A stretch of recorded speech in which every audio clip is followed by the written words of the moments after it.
I'd like to discuss the common mistakes people make when they're taking vitamin D. Vitamin D is the most important vitamin because it's involved in over 10% of all of our genetics. It's a fat-soluble vitamin, which means that it absorbs better when you consume it with fat, whether it's MCT oil or olive oil or something like that. The absolute most important thing to know about vitamin D is that it won't work unless you have enough magnesium. The thing about magnesium, it's the second most important nutrient because it's involved with 300 different enzymes. Magnesium regulates excess amount of calcium that builds up in your arteries. You don't want to just take any old magnesium because the one called magnesium oxide, you do not want to take that. It only absorbs like 3 to 4%.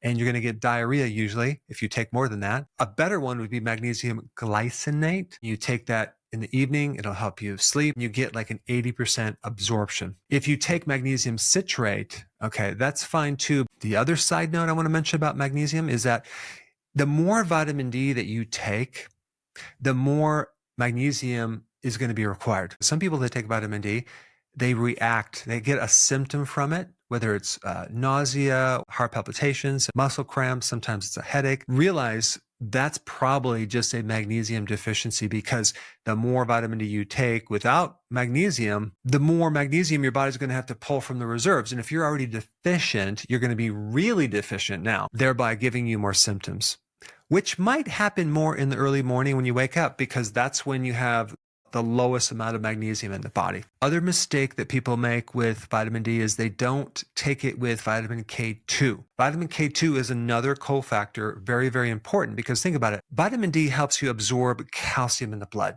right? Well, K2 takes that calcium in the blood, drives it into the bone and your teeth. It keeps the calcium out of the soft tissues. What type of K2 do we need? The MK7 version is really good if you have a lot of calcium buildup in your arteries. And it's also really good for cancer, believe it or not. And the amount that I would recommend would be 100 micrograms for every 10,000 IUs of vitamin D3. Next point is another cofactor, zinc. And one of the things it does is it helps you convert cholesterol into vitamin D. I would recommend if you're taking 10,000 IUs of vitamin D3 to take like 20 milligrams of zinc. Zinc does a lot. In fact, it's a cofactor for all sex hormones. Next point I want to bring up is the mistake of not taking enough vitamin D3. If you take the typical recommended amount, which is between 600 to 800 IUs, it's not going to do anything. You need daily vitamin D3 of at least 6,000 to 8,000 to 10,000 IUs every single day. And that data is not really understood by some of these researchers. And so when they do studies, they might give the people in the study vitamin D once a week or once a month or even once a year. You're not going to see a lot of great results with that. On top of the fact that they don't like to publish positive things about vitamin D that are literally free. You can get from the sun. Dr. Michael Hollis, one of the pioneers in vitamin D research, recommends 10,000 IUs every single day. And he talks about this. You're not going to get any toxic effects from that. Dr. Bruce Hollis also personally takes 10,000 IUs of vitamin D3 every single day. A big part of the medical profession scares people about taking too much vitamin D3. They talk about the toxic effect. All it takes is a little fear like that to make someone hesitant. But if you look at the actual data, and I've done a serious dive into this topic, you would have to take hundreds of thousands of vitamin D3 every single day for months to develop a toxic effect. The point is that when we're talking about just 10,000 IUs, or even up to 50,000 IUs, and you're taking also the cofactors, magnesium, K2, the zinc, all three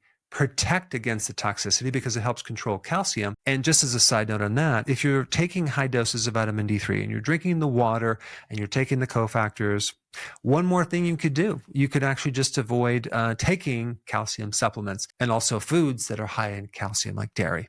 These are all just precautionary things if someone needs to take high doses of vitamin D3. Now, when I'm talking about high doses, I'm really talking about maybe doses over 30, 40, 50,000 IUs up to 100,000 IUs per day. Now, make note of this. I didn't say toxic doses. Okay, I said high amounts.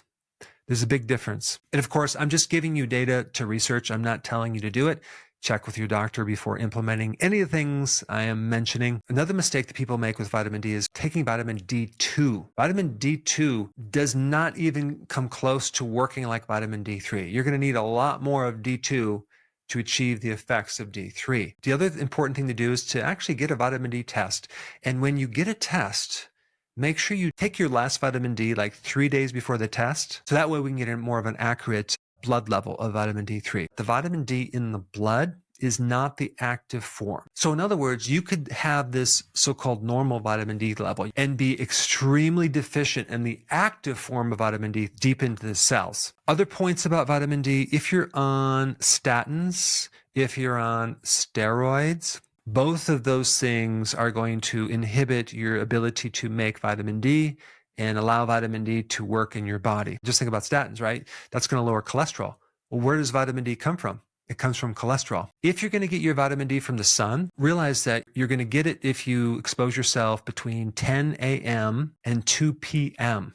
in the summer. Also, you're not going to get a lot of vitamin D in the early morning or the late afternoon. You really have to expose a good portion of your body. If you do that and everything is right, you might get 10,000 IUs of vitamin D3 in maybe like 20 minutes to a half hour. Make sure you don't let yourself get burned. Get slightly pink, go in the shade, and then the next day keep working on a tan.